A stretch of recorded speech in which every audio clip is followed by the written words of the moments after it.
Hey, everybody. Good evening. Good Wednesday evening. Today is March 25th, 2026. It is 8:04 on your PM dial.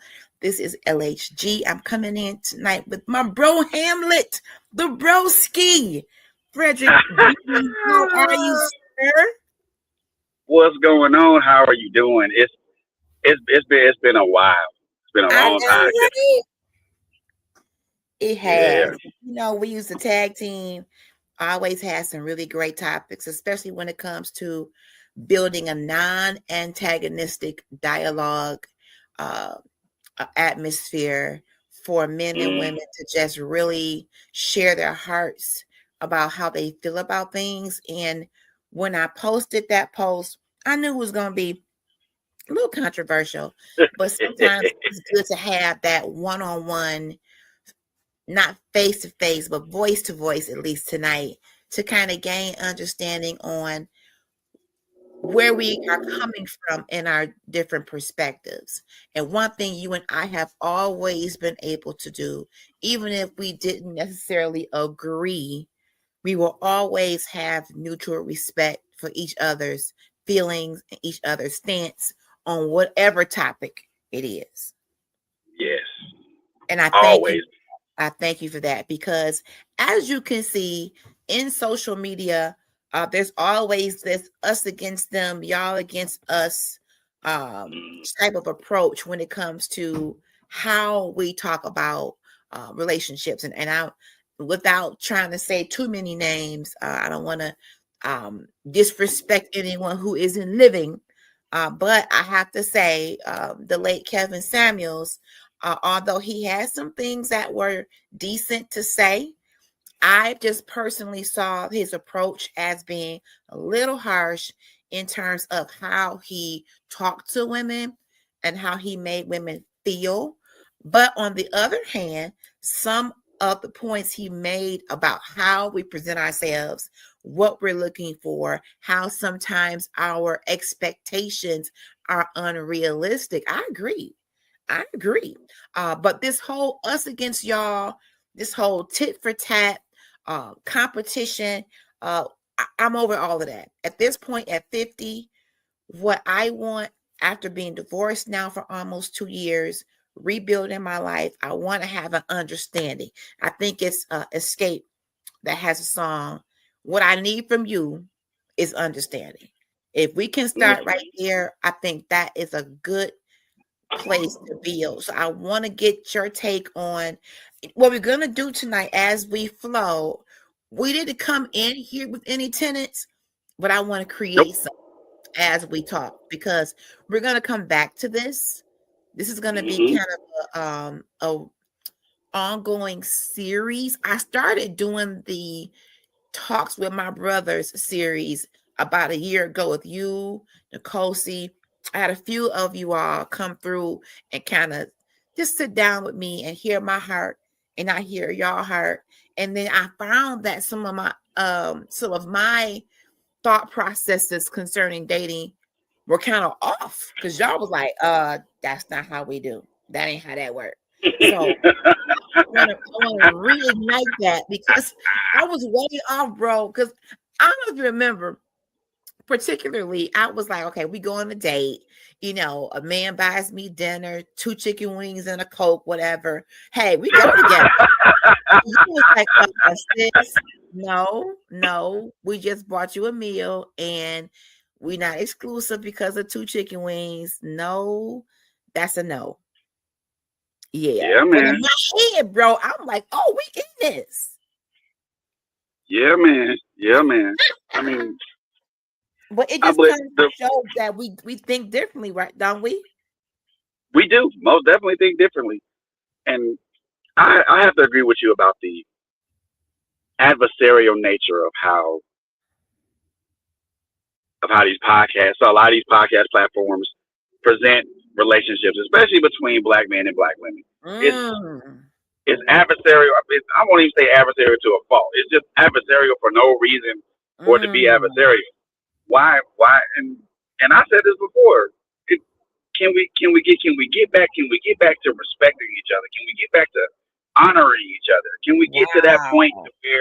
to where we can to where respect and honor means something. Can we get back to that? I mean, can we get back to just understanding where each of us is, not as just man, not just black men and black women, but as human beings? Because I think when it comes to that, I think we forget the human aspect of all of it. That's good. I think you just gave me my first 3 tenets: respect, honor, and humanity. So if we can agree that no matter what we disagree on, and I'm not just talking about romantic relationships, some of this is going to align with just a relationship, period, a friendship, a coworker, a marriage, whatever. We miss the whole concept of relating. And how are we relating when we don't have mutual respect? We don't honor each other for who we are, which means for the experiences we bring to the table. And then the humanity part is we're not gonna agree on everything. Nope. I mean, you might find someone who's close, like, man, we got a lot of commonalities, but we are individuals, bro. Yeah, man. So I'm that's important right there. That's an important thing that you mentioned. Yes. And the other thing I want to say, in order to have a relationship, you need to be relational. Oh, come on with it. You need to be relational, which means you need to be approachable. I mean, of course, if you're having a bad day, then someone's going to detect that and try and probably step off or not say anything. But if you ain't having a bad day, if you're having a bad day, and this goes for both men and women, what I'm about to say, if you're having a bad day, if you're not having a bad day, then you shouldn't be having a resting bitch face. Oh wait. If you want to have conversations with folks, learn to be conversational. If you want to have relations with folks, learn to be relational. And I'm not talking about the relationships that start with fiery lawns. I'm talking about the ones that start with conversation. Them fiery lawns get you in trouble, bro. Yeah. You want to have a relationship with somebody, be relational, be approachable, just be someone that's open to a diverse conversation. Because everybody ain't gonna share your beliefs. Everybody's not gonna share your thought process. Everybody's not going to share your perspectives or how you see things. That's why we're called individuals, because each one of us has something different. That's good. I think you hit something on the head when you said we're individuals and we all really have our own thought process. So when you go into a conversation, I think you have to look at your intent. Is my intent or intention to prove them wrong and me right? If that's the ultimate reason why you're conversing, then that might be a problem. So maybe we got to, first of all, in the whole respect factor, check our motives. The communication process should be to learn. There should be some giving and some receiving in terms of I can learn from you, you can learn from me. But if you're ultimately going into it, unless you are a lawyer and you are arguing a case, that's one thing. That's a job. That's a career.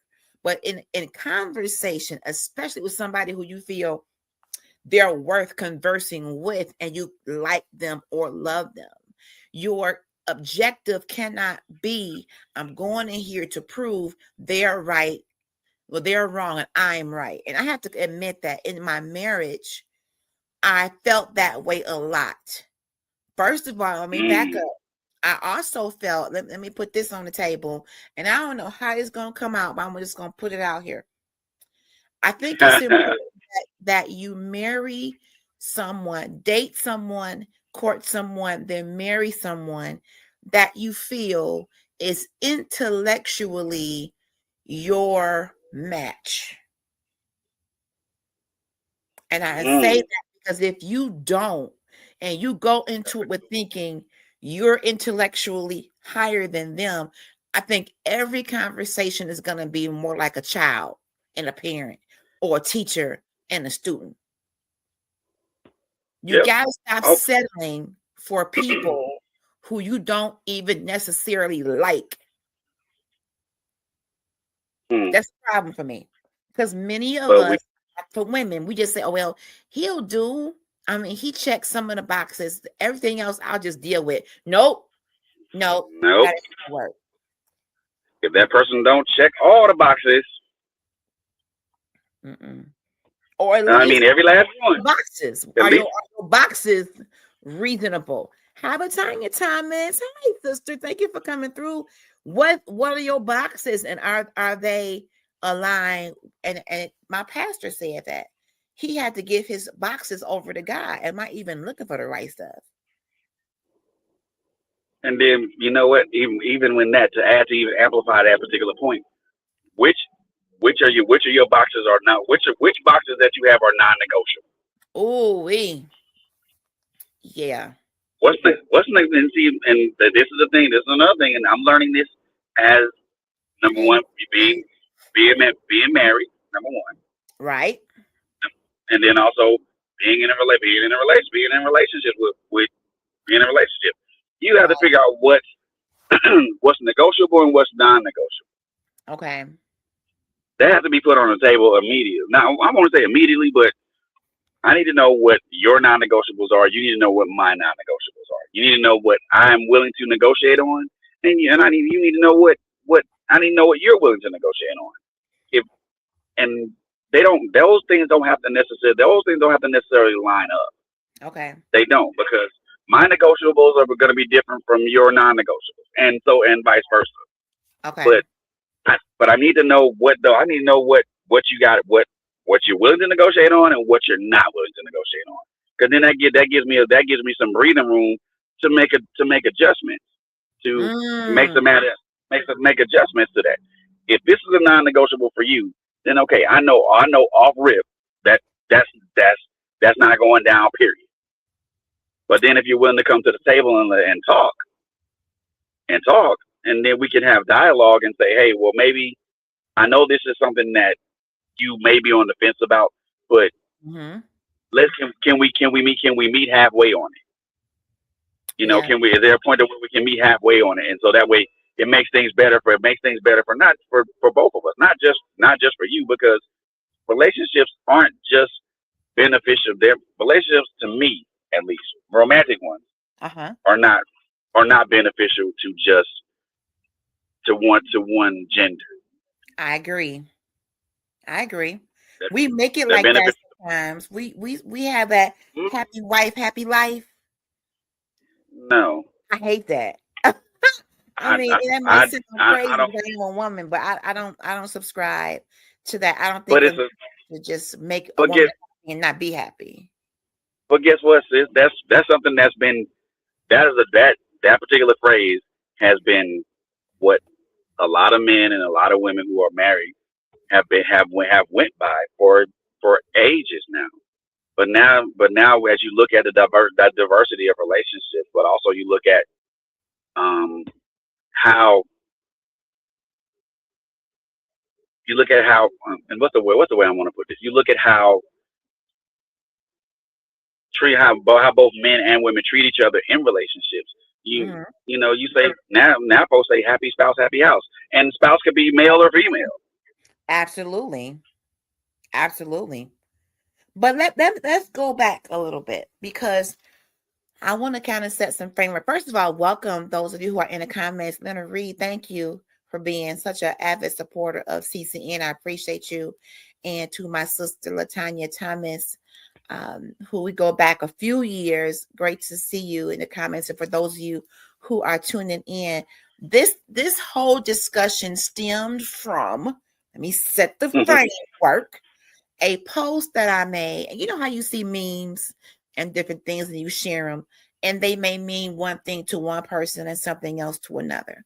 So it says something like, when a woman pays her bills alone, men become less and less attractive. And my response was like, ask me how I know. So, and at face value, it may seem like, well, is she a gold digger? Is everything about money? But the key parts of that statement a woman paying her bills alone. Now, if you are single, you should be paying your bills alone. You are not married. It is not a man's job while you are dating to pay your bills. Now, if he just wants to be a kind gentleman, and say, well, you know, honey, I would love to, let me handle your cell phone bill this month. Let me grab the light bill this month. You know, thank you very much. But I have never been the kind of woman to ask a man for anything.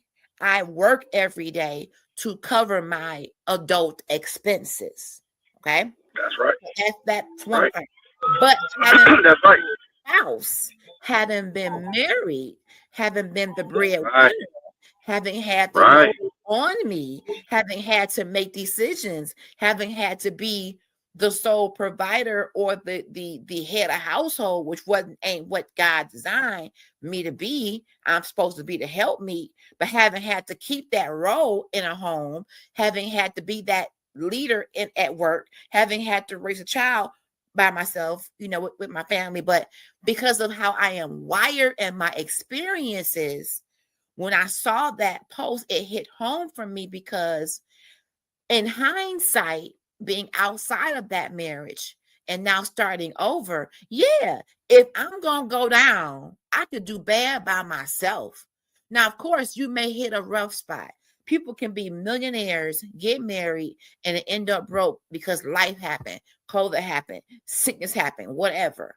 And yes, your vows are sickness and health, richer or poorer. But coming from what I have endured, having someone pretty much tell you what you want me to do, it has hardened me, if I can be very transparent, brother. Very transparent. It has hardened me. It has made me cautious. It has made me side eye. So it's like, bruh, if I gotta struggle and do everything, and I'm looking at you and you ain't even trying to help in a relationship, because again, if we're just dating, it ain't his job or my job to take care of each other's finances. But it does make a man less attractive if he ain't even coming with a game plan or even showing me he got his own stuff tight, bro. Yeah, I get it. Does that make sense? I get that. It does. Now to kind of put a counter out there. Okay. Counterpoint. One, and with this, you mentioned it already. Being a single person, not living by yourself, you are responsible for 100% of you. What and where my disagreement came in is that and I mentioned it in a post that I made. So this is the post that I made, and I'm not going to say it verbatim. I'm going to paraphrase, and it was kind of a counter to what you had mentioned. So if we're in a relationship, right, there are going to be what I consider shared responsibility, shared risk. Both of us are in this relationship to build together, so we're both going to assume responsibility and risk. Whatever those responsibilities can be, whatever has been outlined in that relationship, whatever the guideline is in that relationship. The risk, however, are pretty much going to be the same thing because we're both taking the same risk: monetary risk, emotional risk, time risk, mental health risk. All these are risks. And my thing was like, okay, so if I'm taking more risk than you are, then we're not building. That's asinine. And if I gotta build a house, then I'm gonna live in it by myself. Okay. So I hear that. And the thing, and again, I do not agree. I do to a certain extent. I do agree with what the gist of what the post is. But there are also certain aspects to that. Because what's the exception and what's the rule? Because that's going to be the question I ask. What's the exception? What's the rule? Who's the exception and who's the rule? Because if a woman is looking at a dude and she paying all the bills and all that, she's paying all her own bills. Is she expecting help from the person that she's dating?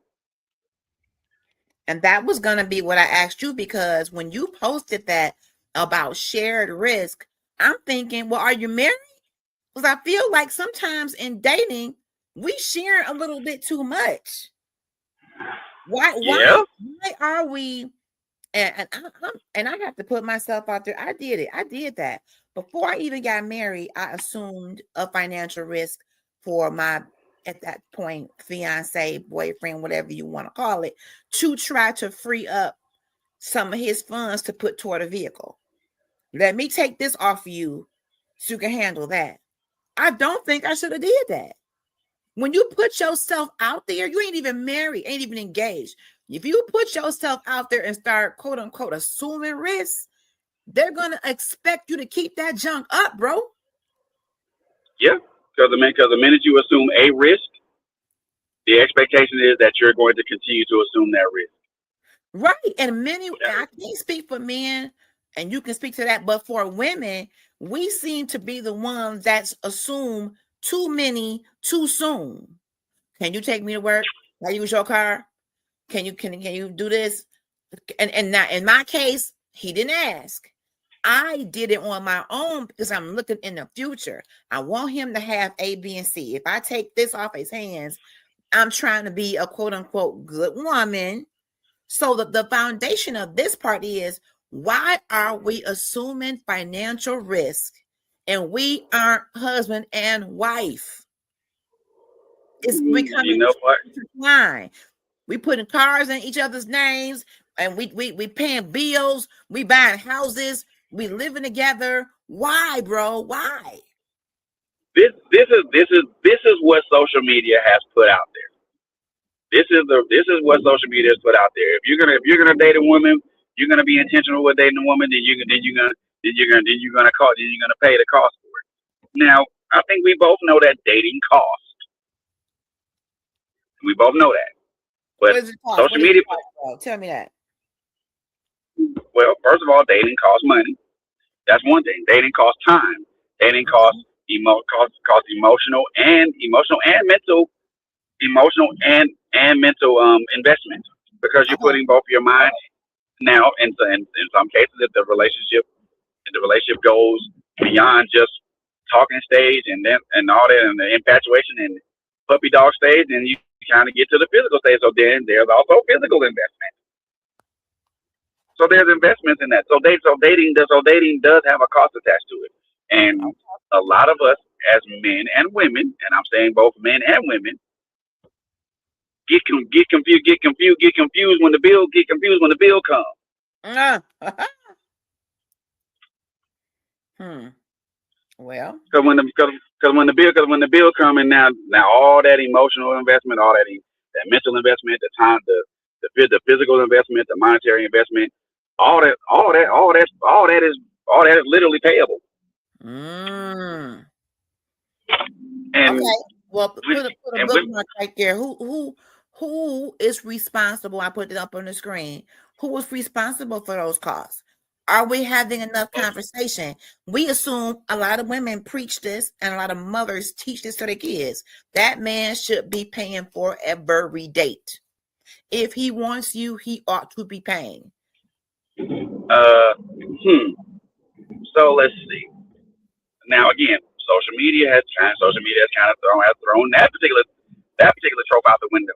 So my thing is this: if we both like each other, who cares? Who cares about who's paying for the date? Okay. Who cares about who's paying for the date? If we're both dating each other, with intentions to take this further take it further, then who cares who's paying? Okay. Is it not based on who asks? It doesn't matter. If a man asks a woman out, I would like to take you to dinner. If I'm asking you, then I'm paying. Because to me, that implies a couple things. Either I want to take you and pay, I want to take you and transport you. But there's some investment that he's saying he wants to make in order for this day to happen. So if If I'm asking, I'm paying. If I'm asking, I'm paying. Okay. If I'm asking, I'm paying. If the woman asks now, she got to come out of pocket because she asked. Most women think that if I ask you to go take you on a date, then the expectation is for the guy to still pay. No, sweetie, you are asking me on a date. I agree with that.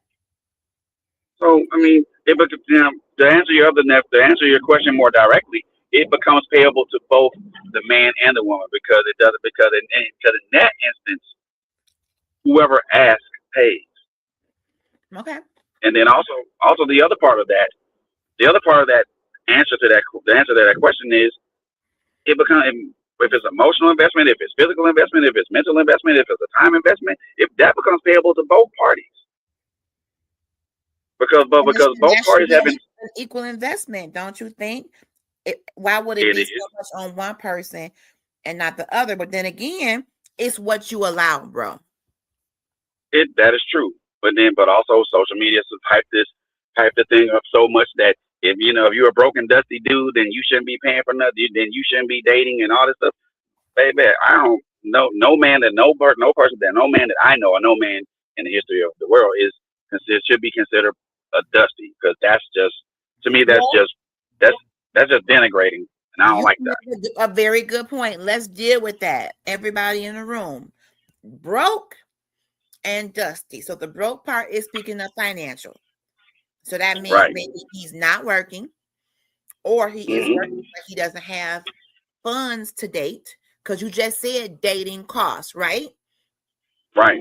So if you are a man, okay, and you have no room in your budget, I mean, your stuff is so tight, every single penny is accounted for.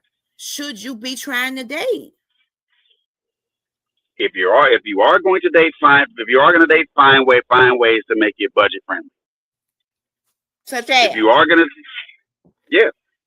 to date, find ways to make it budget friendly. In other words, make it to where make it to where if you're spending money, you're gonna get the best bang for your buck. Now, that's not saying, and I don't mean count pennies. I mean, if you're counting pennies, again, make it budget friendly. Make it to where it's not gonna harm your pocket.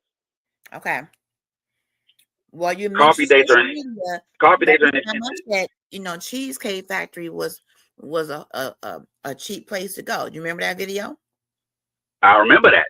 Well, the lady got picked up for one. The gentleman picked her up from the home, waiting for her after she was combing that little nappy braid for 2 hours.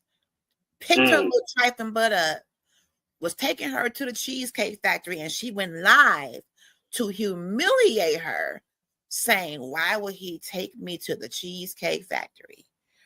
I was hurt for him because, for one, what's wrong with the Cheesecake Factory?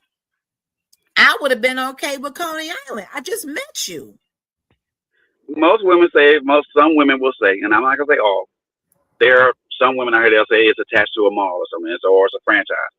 I don't see the issue with that. Oh, so that would make it not so exclusive. So it has to be, Ruth Chris Steakhouse or Andiamo's, Italian cuisine or whatever to be first date worthy to someone. Ruth Chris. To her intention. Why are you doing this? Just to get some super duper surf and turf dinner, or are you here to engage and get to know someone? Because for me, I don't really care about the place per se. Of course, it should have some class. I ain't trying to be in nobody's backyard per se. But if you offer to take me out, you came and got me, so I ain't got to spend $5 a gallon in gas. Waited for me while I got ready. That's a whole other conversation. Don't have folks waiting on you. I would have pulled off after 5 minutes. And then you're going to shade him because he went to the Cheesecake Factory, which is a very nice restaurant, to be honest. So to your point, budget-free dating. If you know you are a working man, well, let me go back. If you are unemployed, if you are a man that does not have a job, should your focus be on dating right now if you're not even making anything at all? Well, I think that's where the slippery slope comes in, Uh-huh. because I do believe that everybody thinks that, that they're able to date. People think that they're able to date, and they're able to date. But if you're and again, being unemployed, well, I mean, I mean, the focus is to try to get yourself up, get your money up, and get everything Ah, right with yourself. So, dating might not be a thing, might not be the thing for you to do at the moment. However, again, the thing with social media, again, say they everybody says that, okay, it shouldn't matter if you don't have any money or not. You should still be able to date. well, My hard stop is this. If I know if I'm not employed, I'm not looking to do any of that crap at the moment. okay. I'm trying to get money. I'm trying to get money. Damn I got a car. Well, I don't have a car note, but I got car insurance to pay for. I got maintenance upkeep for a car I got to pay. I got to take care of. I got gas to put in this thing. Right. Dating, yeah, that's kind of sort of going to be a non thing for this guy. Well, let's talk about that, because you made a point and you said, in essence, everybody should be able to date. And I put the question about if the person's unemployed, does not have a home of their own, has minimal independence, meaning he's not taking care of his own bills, meaning he depends on someone else for shelter, meaning he doesn't have a vehicle to get around. Should he be dating, or she? And here's the concern, because if you do, and a woman takes that on, guess who's going to be asked to take the person on the dates? Her. Guess who's going to be going to have to pay? Her. So as a woman who has tried to say, you know what, I don't want to say I don't want to date him because he's in a tough spot. I see the keyword potential, so I'm going to give it a shot. The problem with that was everything was on me. He had no money to pay. He had no car to get there. So, and I not too long ago asked a man, do you think this should even be your focus right now? Because right now you can't even take care of you. Yeah, And that's the I key. I agree. don't want nothing from you. When I'm dating somebody, I don't want anything but your time and your honesty and your attention. I'm looking to see how well you take care of you, sir. So if all the necessities of life,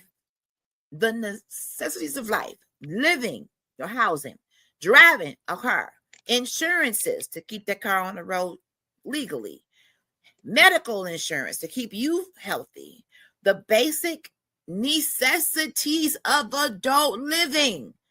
If you don't have the majority of those, should your focus be trying to attach yourself to someone else? Because the problem with that is it becomes, and it looks like you are trying to use them as an escape. Mr. Reed says the guy is responsible for a date unless a woman knows his situation and doesn't mind helping out from time to time. Very good point, Mr. Reed. But that goes back to conversation. Because keep in mind, let's define what dating is. We're not in a relationship per se. We are in the course of, or in the process of, gathering data to determine if Sorry about that. that's okay. When you are dating somebody, and it goes back to defining these different stages, you're going out to have conversation to even determine if this person is compatible to go to another date, and then another, and then eventually exclusivity. So to your point, Mr. Reed, the conversation would go something like, hey, would be great for us to be able to have lunch. Now, of course, if he says, I want to take you, he got it. But if it's an open conversation, and maybe he's in between checks that week, and she says, well, I get paid this week. How about just grabbing a 2 for $25 at Applebee's and let's just kick it? And she don't mind doing that. Okay. However, ladies, be careful. That 2 for 25 is different, bro. You may be expected to do that depending on that man. Now, if he come back and say, you know what, next time it's on me, and I mean that, and he holds to that, then you may be okay. Mr. Reed says, what if the person is on a fixed income and let you know firsthand his or her situation? Then it's up to the individual that you are knowing to make that decision. Agreed. And you should be open and honest. If you are on a fixed income, ain't we all on a fixed income in essence? Yep. Anyway. But whether you are disabled, whether you only get paid once a month, whether you living off a lawsuit, whatever the case may be, whether you got a job that don't pay a whole lot, however fixed your income is, I think some transparency in, I want to take you out. I'm not rich, but I have budgeted a certain amount so we can go have a good dinner. And maybe we can share the load and alternate. I'm not opposed to that. Now, if the man can afford and pop that Amex card every time, pop, I ain't gonna stop him. But let's be honest about the world we live in today. The average person in our community or any community doesn't have an Amex card with an unlimited supply. Yep. And they may be on disability. Go ahead, bro. And the other thing, they may not have that much. They may not have that much disposable income. Right.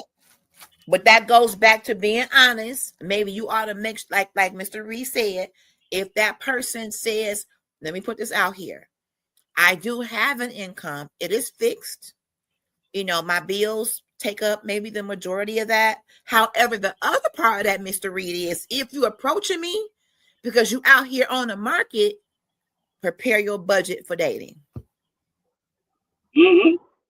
Okay, if you want somebody in your life, no matter how fixed it is, if you are saying to the world, hey, young world, I want a lady. I want somebody in my life. I want a friend. Even if we just kick it and go to the movies and go to dinner and chit chat, I am ready to embark upon a relationship. As my brother said, it's going to cost. Yep. If you're going to do this, it's going to cost, because it's not fair to a lady for her to have to always pull out her debit card. It's not fair, in my opinion. If the man always has to, but I want to see if you're willing. If every time the bill comes, you backing up, or every time it's time to pay for the movie or the popcorn, you backing up, I'm going to side by you. Not pay for the movie, you can't get the popcorn. I pay for the movie, you can't get dinner. That's how I look at it, bro. I look at it the same way. I do look at it the same way. I do. But that post saying you gotta do everything, why are you here?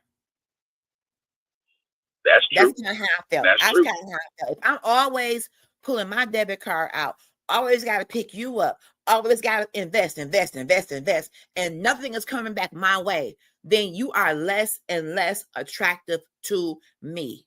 Real talk. See, and this is the point I was gonna get to. Certain aspects in dating we get it. Unfortunately, it gets uneven. That's why I said shared risk. That was shared risk and shared responsibility.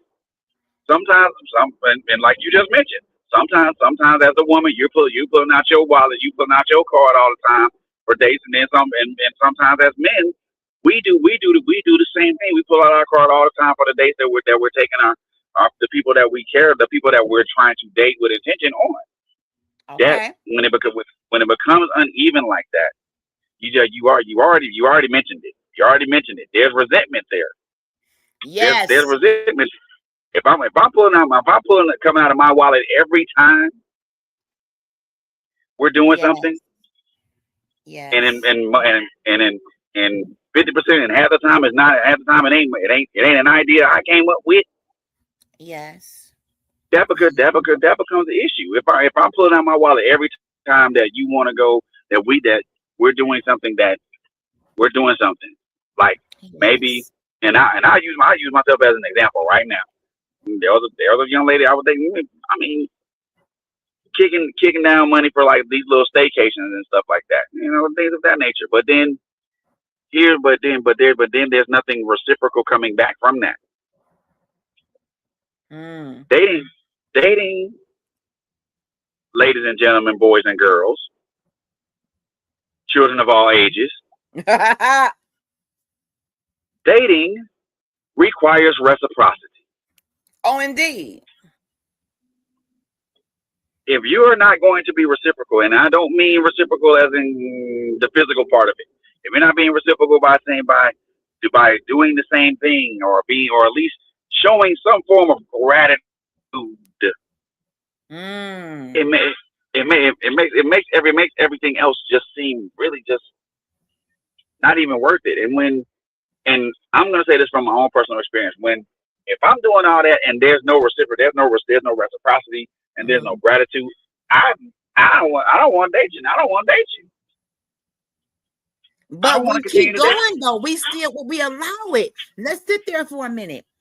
How many times does that person have to show you that they're not reciprocating? We keep going back. Well, I didn't invest in them now. I love them. So now we keep giving. Okay, I'm gonna come get you. Okay, I'll pay for that. Okay, I'll take care of that. Okay, I'll take care of the hotel. Okay, I'll take care of that. How many times, if you keep accepting that and it's not a hard no, then you are perpetuating the behavior. This is the thing. If you're gonna take a stand, your no gotta mean no, I'm not doing that. But we don't do that. Nope. We don't. And again, like I mentioned earlier, to build means that both people are contributing to building the house.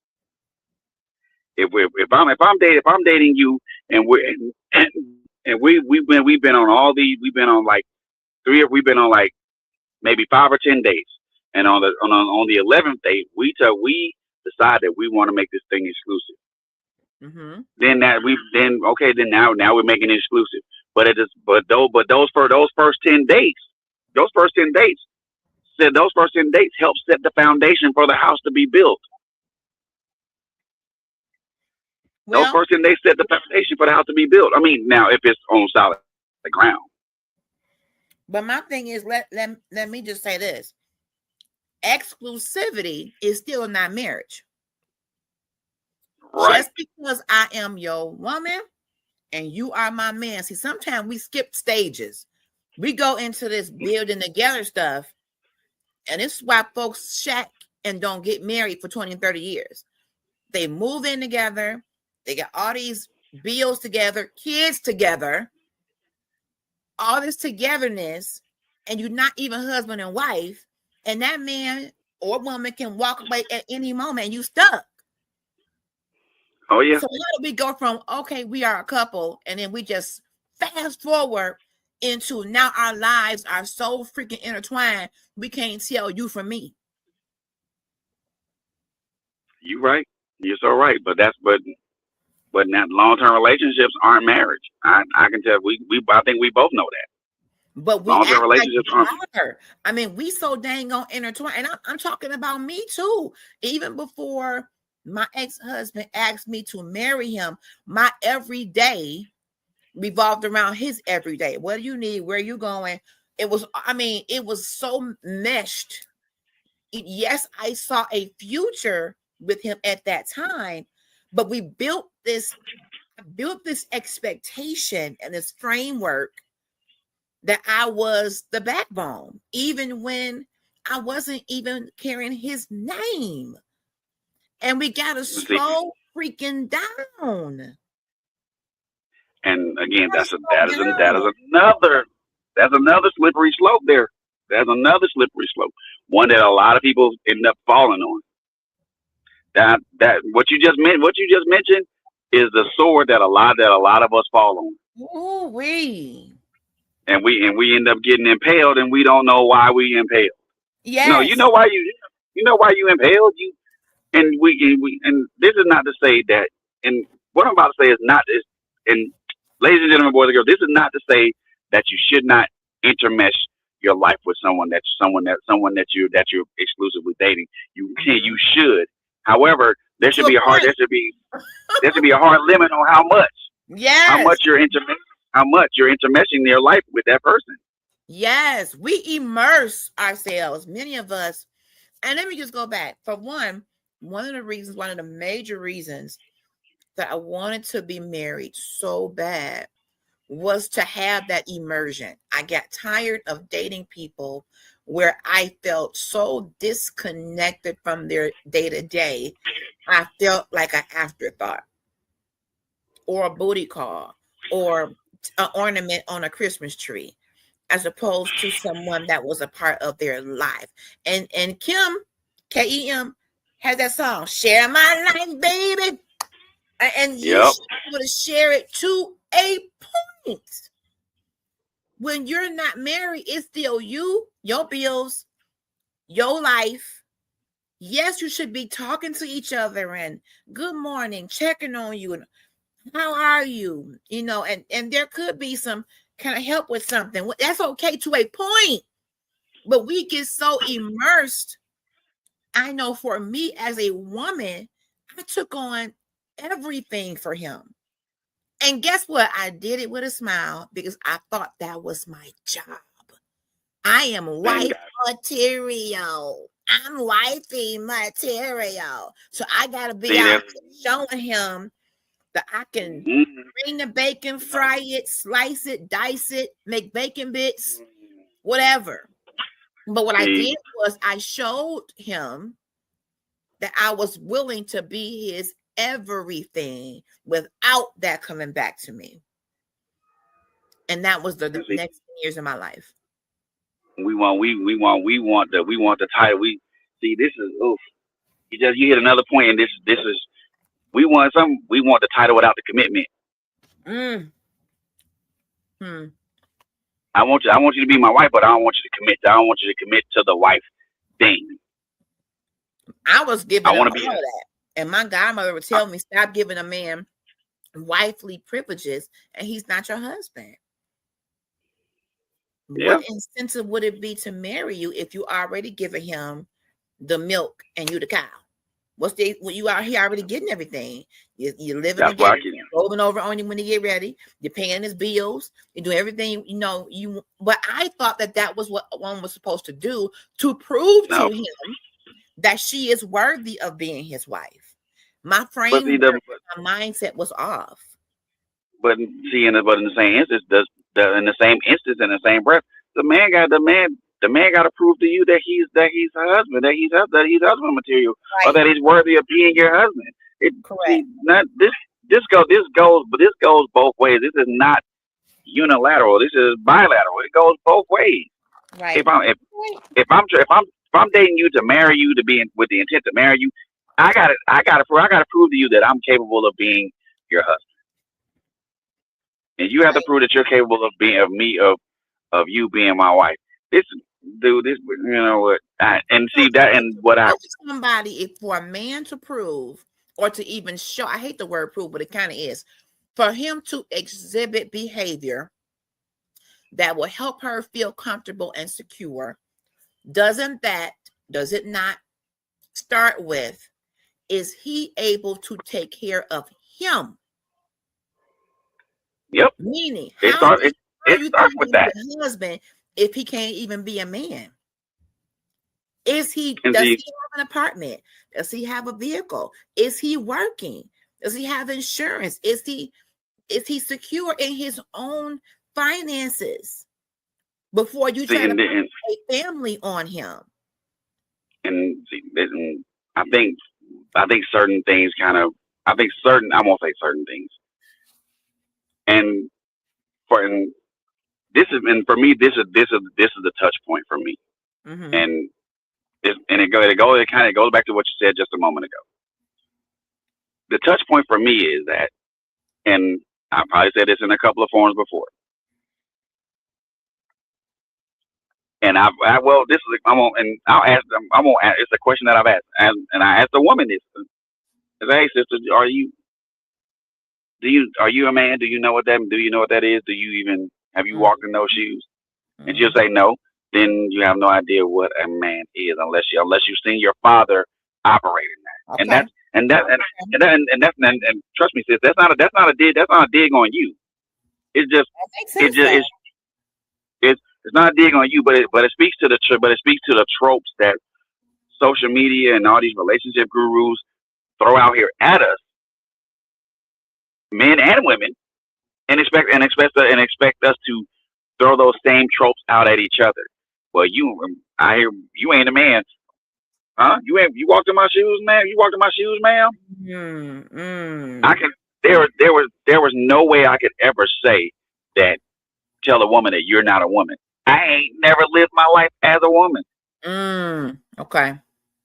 I walked in these 53 years. I walked in the shoes of a male. I've never walked in the shoes of a woman, so I have no idea what it's like to be a woman. I have a general idea. Right. I have a general idea because I have four kids, and I watched all of them give birth to these kids, my children. So right. I have a general idea what that means, what a woman is, but okay. I don't have the whole picture. And like I said, it's not a dig on you, but it's these social media tropes that throw these things out here to us. Yeah. And some women and some men will use those same tropes and tactics to denigrate somebody or make somebody feel like they're less than, especially if that person is doing everything that they can. You know, I do agree with you, and I do agree with you on the aspect of the simple fact is, you know, are you a functioning adult? Are you a functioning male or female? Are you 100% responsible for yourself? Can you take care of yourself without anyone's assistance? I mean, if that's the case, then okay, then you pass one of the criteria for dating. The other criteria would be, are you mentally and emotionally stable? Are you dealing with trauma? Are you dealing with traumas from past? Are you dealing with traumas from your past? Everybody has traumas. Everybody has something that they're dealing with from a past experience or a past experience in their life. It's how you move in that matters. Are you moving forward in that? Are you healing?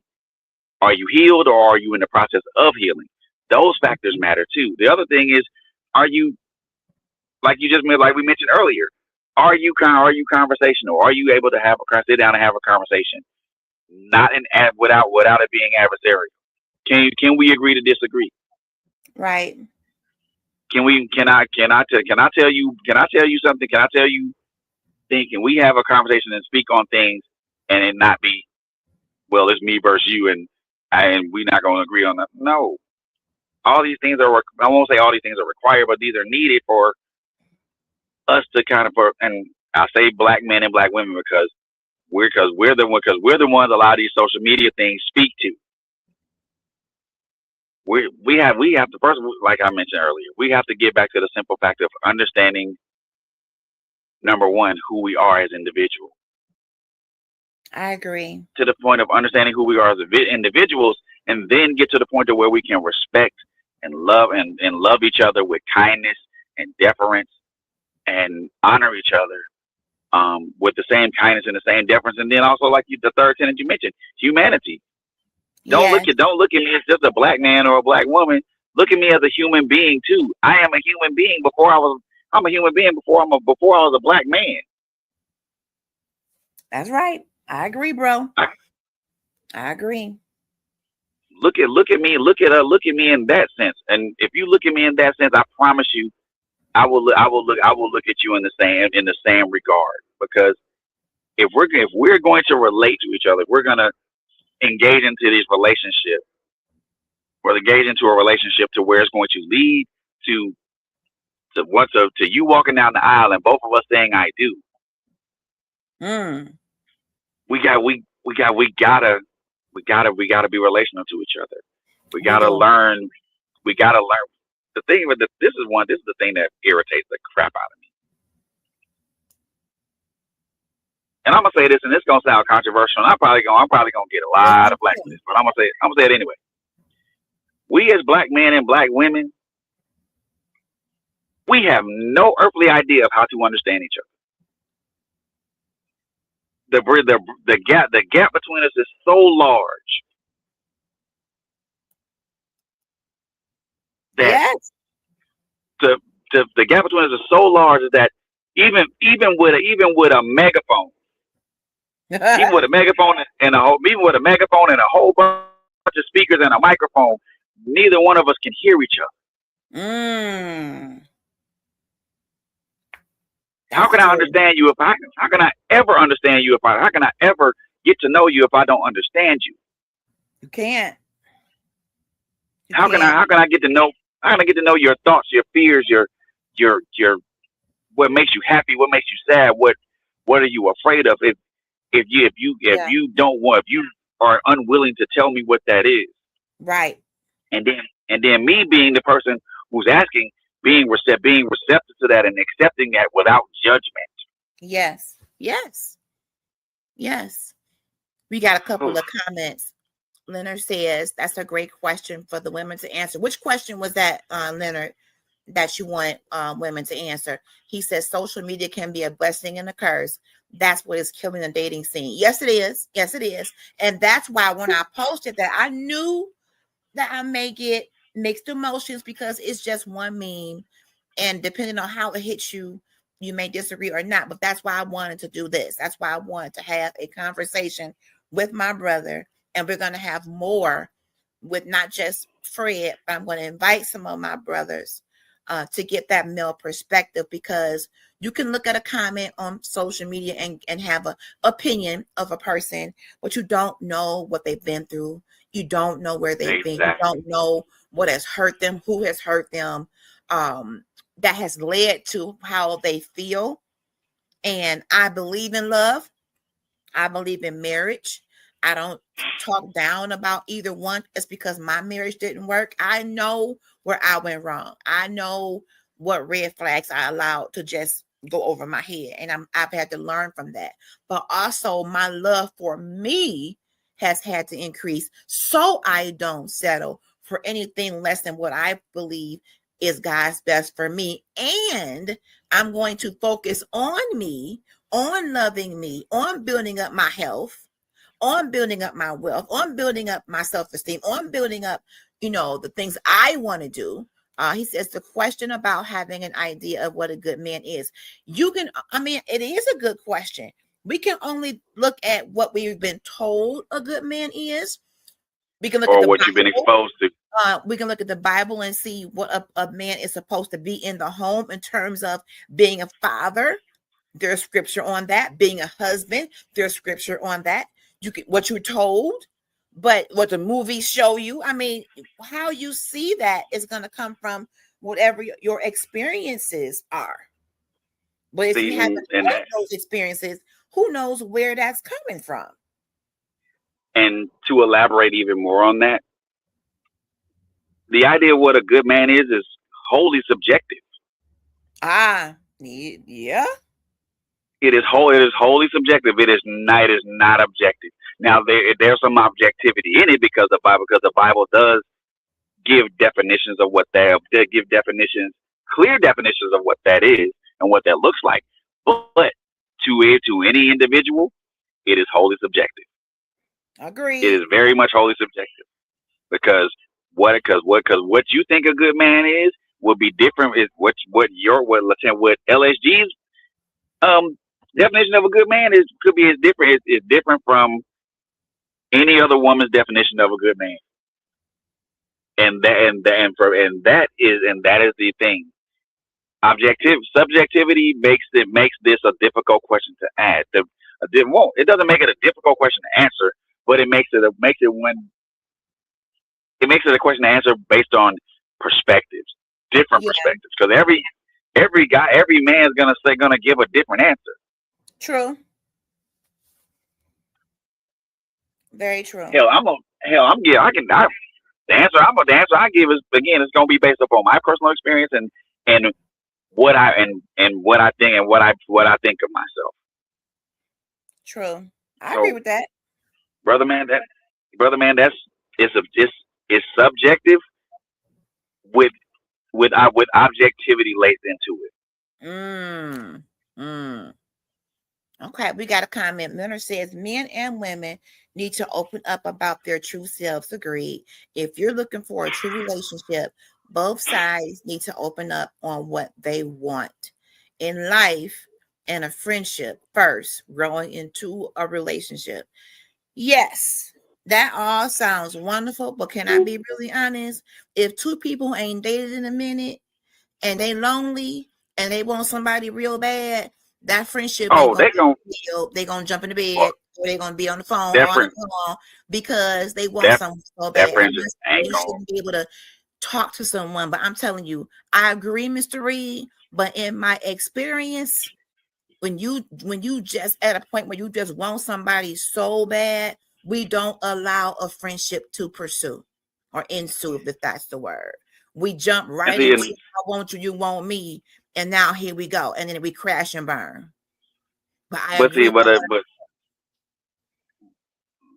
me answer that particular thing. It's also incumbent upon that person to understand what that is. If I'm dating someone and I know they ain't been dating somebody in a while, my thing is I'm gonna proceed with caution. Because I already know this person. I know this person ain't dated nobody in a while, and I know she might be on fire, and I know that if we start the hugging and all this stuff, and then next thing you know, clothes on the floor, and no, you gotta proceed with caution, because because if you don't proceed with caution, it'll ruin something. It'll ruin a friendship. And next thing you know, now there's apprehension. There's also there's regret. There's resentment, and now everything's all out of whack. And now what would have been a beautiful friendship now turned into something ugly and adversarial. So with people who haven't dated for a while, proceed with caution and understand, and know what you're getting in, know what you're getting into, because know what you're getting into. Because if y'all hugging on each other and all this stuff, and then next thing you know, clothes hit the floor. Next thing you know, both of y'all waking up next to each other, asking what the hell happened. And even if it doesn't get physical like that, it is very easy when you have been without someone or without the right someone for so long. Then when you meet somebody and you are clicking, vibing, it's like, oh my God, where have you been all my life? Sometimes the rules and the boundaries you think you're going to have go out the door because you just want this person to be with you and only you. And them rules and boundaries got to stay in place. They have to. And you have to stick to your guns. 90-day rule. We talk about that on my singles page. Stick to that. At least take the 90 days to say, are we even compatible to even date? Not exclusivity per se. Can we even take this 90 days to talk, get to know each other, go outside, go to dinner, go to a movie, walk around at the Riverwalk to create a friendship, a foundation? Now, sometimes it seems like it's so, this has got to be God. The birds are singing and the trees are swaying in the breeze. The violins is playing. Oh my God, I'm in love. Been there. And I'm not saying you can't be in love like that. I believe in love at first sight. It could happen. But in the meantime, in the real world, in 2026, give yourself that time to see, am I just blinded by what I want so bad and so desperately that I'm moving faster than I should?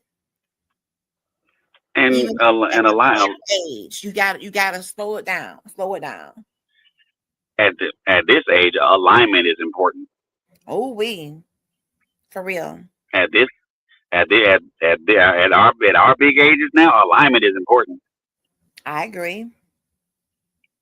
Can our lives align with each other? You know, our beliefs don't have to align with each other, but everything else has to.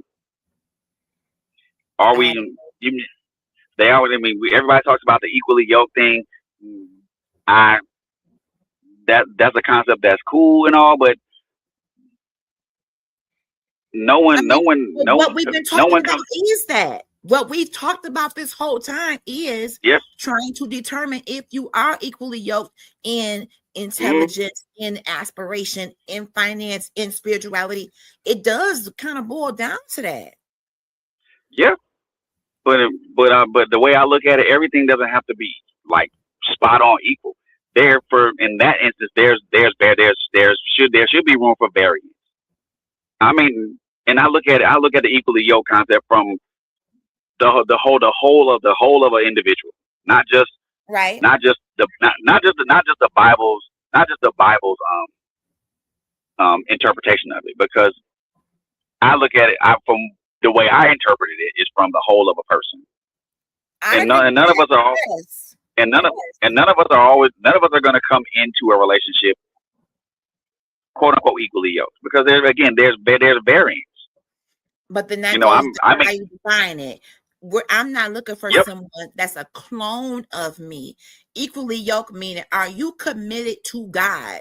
Are you committed to exactly. yourself? Are you out here grinding? You don't have to have the same job, same favorite color, love Chinese food, love fat heartbeats, love color purple. I mean, are you at least, can we agree in the word of God from cover to cover on when it Yep, comes to life? Can we at least have a yep, common ground where we're going to try to walk this Christian walk out as best we can day by day? hmm, That's what I yep, feel equally yoked is. For example, if someone says, I want to wait until marriage to have sex, and you only agree to that, well, if that's what it takes to get to her, no, but you don't see the value in waiting for that. You only doing it because I uh, asked you to do it. Come on now. At some that point, your family knowing is gonna get the best of you. Why are you and agreeing that to that? If this ain't your life, if you ain't walking with God on this level, why are we talking? and that's nefarious anyway. Now, what does That's that nefarious, mean? and that is so. I won't even say nefarious. That's freaking. If someone told me that I'm gonna wait till marriage, I'm gonna wait till marriage to have sex, and I say, okay, I agree with that. I agree with that, and I'll do that. But eventually, like you mentioned, my fiery Lord's gonna get the best of me, and so now I agreed to have sex with you based upon the condition that we get married. So it's under false pretenses. Yep, false And pretenses, that's and why also people say don't say so much to the person about what you want. But on the other end, you gotta say something, because I'm not sleeping with you. how is someone gonna know what you want if it's not mentioned? Exactly. At some point, you got to be able to say, but what I don't want a man to do, don't just say sure, that's fine, just to appease me. If you're not on that same path, that's what I mean by unequally yoked. If you're not saying, you know what, Latanya, I was gonna say the same thing, because I'm also a Christian. I also believe, now I'm not perfect. I have a child, and I wasn't married when I conceived her. But at this point in my life, I want to do this God's way. I don't want a man to agree to that just to get to me and appease me. I want him to want that life. And I don't, and I so don't and want him. someone I don't want him to just say, okay, sure, no problem. I don't want that. I'm tired of that. sure is just a quick way to end the argument or a discussion. Right. Right. If I'm saying sure, that means I don't want to talk. Right. This conversation is over. And And the more you when you talk, you see who real and who not. The more you talk yeah, and be around each other about what you want and about what you're gonna do and what you're not gonna do, you'll see. You'll trust me. Stuff will start coming up in conversation that'll make you be like, oh, where that come from? Yeah. Mm-hmm. but here's the thing with this, and this is the thing with dating, and I'm pretty sure you'll agree. I'm pretty sure you'll agree with me with this one. the representative always pops up first before the real person reveals his him or herself. Real talk. The representative is always present. So that person on their P's and Q's. Now, this is not to say that a person cannot be on their P's and Q's. This is not to say that a person can't be honest and true and as it pertains to letting someone know about dating. But in some cases, the representative is always going to be the one that's going to be displayed. That's going to be on front and center. And that's why you got to give yourself time, because we putting that representative out there. Everybody's saying all the right things and doing all the right things, and it's so perfect. You got to, and not that it won't be good and you wait on the shoe to drop, but you got to be honest. You don't know this person. Nope. And they can seem to be everything you ever wanted, but let it grow organically. Get to know them on a friendship level. It's so easy to fast forward when you're feeling good about it. Oh, this is just perfect. Oh, I get it. Been there. You miss important context when you fast forward. Yeah. Well, let me get out of here, bro. I got to get ready for bed. I got an early morning. Thank you. We're going to do part 2. Thank all of you for kicking it with us. We're going to do this again because I think this is the context we need to have amongst men and women concerning relating with each other to have a cohesive relationship. And a lot of it's going to start with self. Get you together before you want to jump, in the bandwagon with somebody. Before you want to with somebody. Get you together. Let's get ourselves self-sufficient. Get our health together, get our money right, do some traveling, see the world, have some options. Yeah, man. Before we just start honing in and want to ride off in the sunset so fast. But bro, I thank you for kicking in with me. I will see you all Sunday night at 7. Dr. C is doing her show on Eastside She Rose. And we're gonna have a really good time. You got any announcements, bro? What you got going on? Friday, premiering at 7 o'clock on Spotify. This is part 3. It's part 3 of my series that I did on a game called Titanfall. It's the conclusion of it. Conclusion of the series. So it's talking about why the game still feels modern after all this time and everything like that. Now next Friday, I'm starting a new series on Spotify.